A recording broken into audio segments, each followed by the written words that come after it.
for heavier ground, we tend to still use a little bit more diploid, but I think that tetraploid proportion is always really important. On really good quality or relatively free draining soils, you're probably going to be up around 50% tetraploid in the mixture. But on heavier soils, we're going to probably be closer down to that 30% tetraploid proportion, because that will just give the best balance in terms of performance, palatability and quality from the sward. Hello and welcome to the Beef Edge, the Teagasc beef podcast, for all your latest news, information and advice for Irish beef farmers.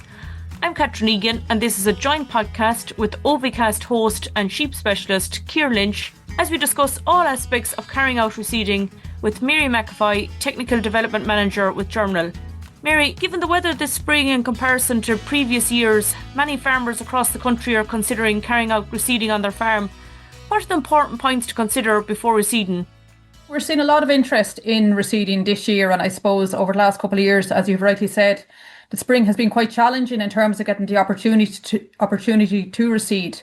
But the weather has been good up until maybe this week, and it's kind of put reseeding front of mind for a lot of people.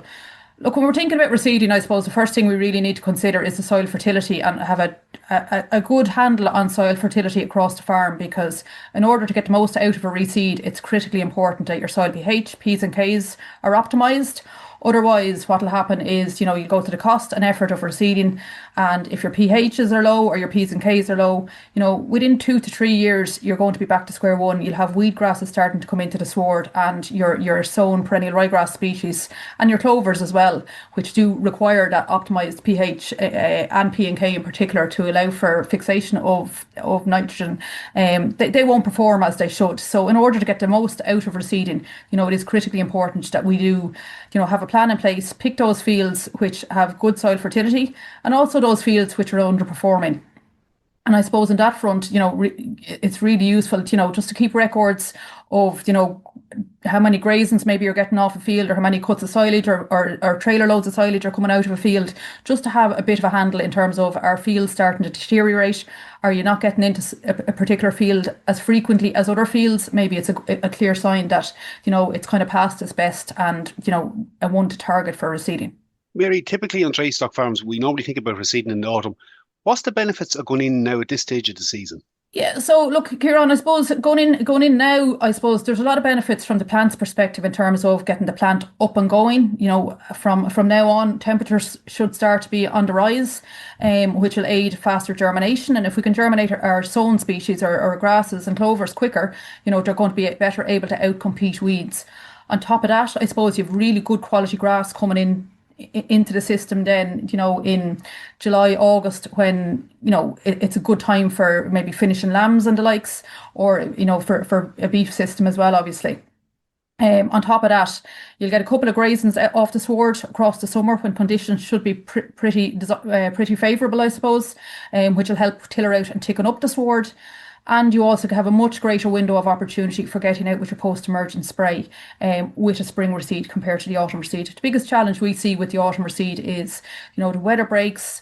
You've sprayed off the field, the weather breaks and goes against you. You don't get the seed into the ground as quick as you'd like. So you're on the back foot then, and, it could be late September before the seed is sown. And then 6 weeks later, maybe, weather isn't suitable to go out and spray, so you don't get that post-emergent spray done. And coming to following spring, those weeds have developed, strong roots, and are much, much harder to kill. So a lot to be said in terms of, your frequent grazings that you can get with your spring reseed, and also getting out with your post-emergent spray, just to set up the sward and get it off on the best foot possible. Most definitely, Mary. When it comes to carrying out the reseeding process, what are the main options available to farmers?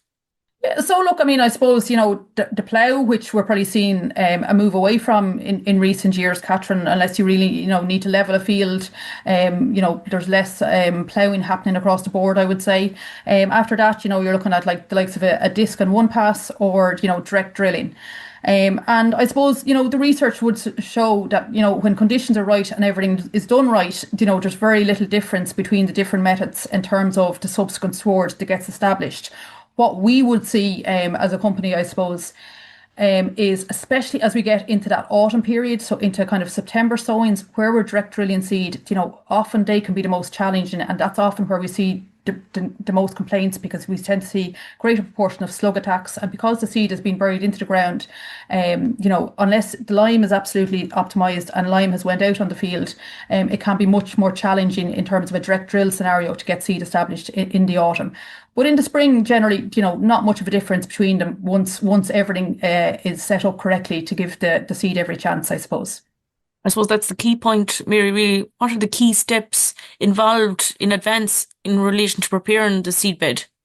Yeah, so look, I mean, at this stage, soil having a soil test done over the early or late winter period, I suppose. If you have a soil test, that's absolutely critical, because that kind of gives you, a starting point. You know where you stand with the field. You know what the pH is. You know how much lime it's going to require, and it kind of sets you up on the right foot, I suppose. Obviously, spraying off is critical. Follow the label guidelines with your glyphosate spray.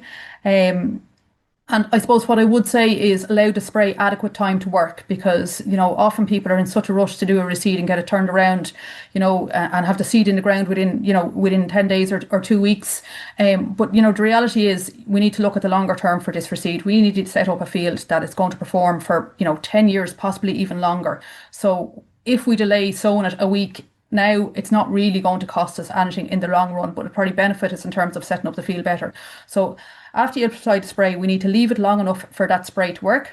And especially where we're doing the more mintal options, obviously with ploughing, you can go in that little bit quicker. But if we're discing or power harrowing, we need to allow that spray time to work, because where we go in too quickly and work the seedbed, after 12 or 14 days, that's where we tend to see an awful lot of sods in the seedbed, and a very, what we would say, cloddy seedbed, which can then get pulled apart by crows as they go after earthworms and likes. So if we can leave it closer to that 3 weeks period from spraying to going in and working the seedbed, for that disc or mintal options, it just gives a much better seedbed. So, you're starting off on the right foot. You get much better placement of the seed in that seedbed. You'll have a firmer and a finer seedbed, and essentially, everything is kind of going to work in your favour at that point then as well. So I would just say, try avoid going too quickly. It's not a race. Getting it right from the start is a worthwhile investment in the long run. Mary, when we get to the stage of where we're ready to sow it, we're looking at the seed mix. In terms of varieties, what should be in that mix? A couple of key things to look out for. Maybe if we start from a grazing point of view first, because a lot of reseeds will be going back into the grazing rotation. What are a couple of key things we need to look for in that seed mix? Yeah, so look, first and foremost, I suppose, Ciaran, we need to be looking at varieties that are on the recommended list and Pasture Profit Index. And, that's an absolute minimum essential requirement, I suppose I would say. On top of that, obviously, there's a range within that Pasture Profit Index for people who are familiar with it. It's an economic ranking index for grass varieties, and identifies, the spring, summer and autumn dry matter yield performance of individual varieties, the quality, the silage performance, the persistency and the quality of those varieties as well. So I suppose, having a look at that Pasture Profit Index list and making sure, I suppose, you're picking kind of, the better performing varieties are off that, and the mixture you're selecting is well balanced across those key traits, because you mightn't have 5 or you mightn't have 4 varieties within a mixture which are all excellent in terms of their spring growth. You might have 3 of the 4 might be good in spring growth, and different varieties will bring different benefits to the mixture. But I suppose it's about looking at, and matching it to your system as well, I suppose. So if it's a grazing system or silage system, you're going to be looking at the slightly different traits. But, generally speaking, I suppose reasonable spring growth is desirable, for a sheep system then, obviously. Good performance across the summer and the autumn period. High quality, which is going to bring beneficial effects in terms of animal performance. And, if it's a silage field, then we're also going to focus more on that silage subindices, so identifying varieties which will deliver more for a 2-cut silage system in particular. So I suppose it's just, get your hands on that Pasture Profit Index or the recommended list. It's available online. Just Google Teagasc Pasture Profit Index and it'll come up. And, that's kind of the varieties that are tested here in Ireland, proven in the Department of Agriculture trials. And, they're the ones which are working well for Irish scenarios. I think that's useful. And you did make a bit of differentiation there between grazing paddocks, silage ground. Oftentimes we'll talk a little bit about maybe the tetraploid and diploid mix in it. Maybe is that, and from that point of view, we should look at. I'm thinking here too, question I'm sure you often get is, if you're on heavier ground, does that need to change slightly? Yeah, so look, I mean, I suppose heavier ground, traditionally we would use more diploids. The diploids basically are denser grasses, and they're more prostrate in their growth habits, so they kind of, act more like a carpet underneath the foot of the animal, so to speak. So, if you remember the D for diploids, that's bringing your density to the sward. Tetraploids, on the other hand, look, it's becoming more and more recognised the benefits of tetraploids from a quality perspective, from a palatability perspective as well. The tetraploids probably are that bit easier to graze from an animal's perspective. They tend to be higher quality. They're more upright in their growth habit, but they're also a little bit more open. So, for heavier ground, I suppose, we tend to still use a little bit more diploid in those, but I think that tetraploid proportion is always really important. On really good quality, or on really good, or relatively free draining soils, you're probably going to be up around 50% tetraploid in the mixture. But on heavier soils, we're going to probably be closer down to that 30% tetraploid proportion, because that'll just give the best balance in terms of performance, palatability and quality from the sward. So, and every farm probably has a range of soil types on Ciaran as well. So what's right for one field on a farm mightn't necessarily be the right mixture for another field on the farm. So it is important just to consider the type of ground you're going into and what mixture is going to suit that ground best. And I know we mentioned silage there a minute ago, and I suppose the only other thing I would say is to consider in terms of your silage ground. Is it a one cut silage, or are you to plan on taking 2 or 3 cuts off it? Because again, that's going to influence the type of mixture that we go for. So for someone maybe not taking the first cut of silage until the early days of June, we're probably going to focus more on late heading varieties in that mixture, because they'll hold their quality better. But if someone's planning to take their first cut of silage around the 20th or 25th of May, you're going to focus more on intermediates, because they'll deliver more yield at that time over the late heading varieties. So again, it's just matching your individual requirements and to the mixture that you're going to select. Once the varieties are selected, Mary, what are the recommended seeding rates? Yeah, so I suppose, Catherine, I suppose most of the co-ops and merchants out there probably are trying to formulate, optimum mixtures to meet local conditions, I suppose. So, I suppose when we're talking about this, it's worth also noting that, your local merchant or co-op probably has, a very a well-designed mix to suit local requirements. And they'll all be focused on the Pasture Profit Index in terms of how they design their mixes as well. In terms of the sowing rate, look, this is, I suppose, a little bugbear of mine. Most of your grass seed mixes out there have about 12 kilos in a pack. The recommended sowing rate would be 14 kilos to the acre. So, if you're doing 5 acres, you're probably going to have to get 6 bags. And, I suppose I'm trying to push to get 14 kilos in a bag. I think it make it simpler for everyone. But I suppose until the industry as a whole moves that direction, it might be a slow burn from my part. But yeah, 14 kilos to the acre is the desired sowing rate. And then in relation to white clover inclusion rates in that mix, what would you advise? Yeah, so look, I suppose, we're all well tuned into the benefits of white clover in terms of what it can deliver from an animal performance perspective, but also as well its ability to fix nitrogen. So we are seeing an increased interest in white clover in recent years. And, definitely in sheep systems, there's a high value in terms of having about 2 kilos of white clover into your mixture, and maybe a mixture of both small and medium leaf white clovers in that scenario works well. The medium leaf clovers will yield a little bit more, but the small leaf clovers will be that little bit more persistent under that kind of intensive sheep grazing scenario. So a mixture of a kilo of both, one small, one medium leaf white clover. So 2 kilos of white clover in a 14 kilo bag is kind of your ideal rate of white clover. Mary, sometimes we see on clover some will be pelleted. What's the difference there?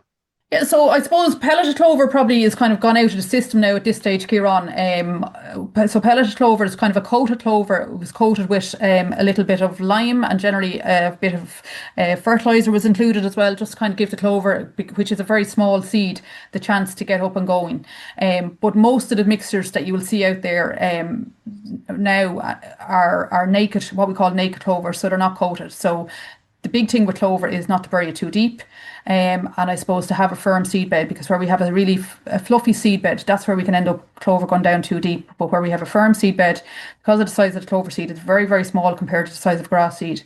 And when it gets rolled, it can often be pushed down too far. But having a good firm seedbed will help avoid that issue. Maybe we also start to see a little bit of red clover coming in the mixes, maybe some more focus on silage ground. What kind of inclusion rates are you looking at if you are considering a bit of red clover in that mix? Yeah, so look, the Department of Agriculture have their red clover silage scheme measure there again this year. They also have the multi-scheme measure, which we should mention as well. But that measure requires farmers to include 4 kilos of red clover in a 12 kilo pack. Okay, the white clover and the perennial ryegrasses within that mixture have to be on the Irish recommended list. Okay, and 4 kilos of red clover in a silage scenario does work really well. You know, it's allowing us to produce high protein silage with much lower levels of nitrogen, and even in a lot of scenarios farmers aren't using any nitrogen. Some would be using about 50 kilos of nitrogen to the hectare on that 4 kilos of red clover, going out with nitrogen in the spring and then no nitrogen required thereafter. Slurry or P and K are meeting the requirements of that silage sward thereafter. We're seeing a little more interest as well in terms of red clover in grazing mixtures. And probably a kilo of red clover in a grazing mixture is where a lot of the interest is, or maybe up to 2 kilos of red and 2 kilos of white at an absolute maximum. Okay, we do need to bear in mind that where we're at that level of red clover, there can be concerns for sheep around 6 weeks either side of tupping, and we would advise sheep don't graze red clover 6 weeks either side of tupping because it can affect their fertility. But there is growing interest, and I suppose recent work from Teagasc and Athenry have shown that where lambs are grazing red clover, we're also seeing reduced methane emissions from those lambs. So from an environmental perspective, a little bit more work probably needs to be done in this area, but from an environmental perspective and from a reducing agricultural emissions perspective, there might be more value into the future in using red clover in grazing mixes. Moving then, Mary, to post-reseeding, what do you see as the key management tasks? Yeah, so I suppose, your post-emergent spray is something that we really need to focus on in that regard, Ciaran. And the timing of that spray is absolutely crucial because, the biggest issue we see is, the spray not going out on time and it not being as effective then on the weeds you're trying to kill. And this is especially important, I suppose, where we have clover included in the mixture. So essentially there's really only 2 products available there this year for clover. For white clover, the only product that can be used, or the only product that's licensed to be used, is a product called ProClova. Really important with this product to ensure when you're using it that 3 days either side of spraying that soil temperatures are 8 degrees. Okay, if we're below that, the product isn't near as effective. So we need to pay more attention, I think, to reading labels before we apply products, because there's no point in applying a spray if we're not going to get the value out of it.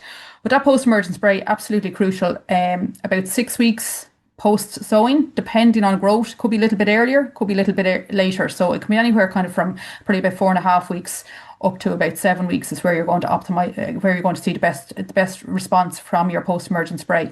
You want the dock leaf to be about the size of a €2 coin. If it gets any bigger than that, and you have clover in the sward, it gets a lot more challenging to kill the dock, okay? Because the clover safe sprays, they're probably not quite as effective, it's very fair to say, as the non-clover safe sprays. So timing is critical. Keep an eye, walk those fields, and make the right decision in terms of, watching the weather, getting the weeds at the right stage, and ensure you read the label in advance and adhere to the label advice in terms of getting the best return from applying that product. Mary, one aspect that may be overlooked, you're after going through everything in reseeding, we could do everything right up to that point. Just in terms of the grazing management of that reseeded sward in that first year, how important is it to get that right, and what impact can that have?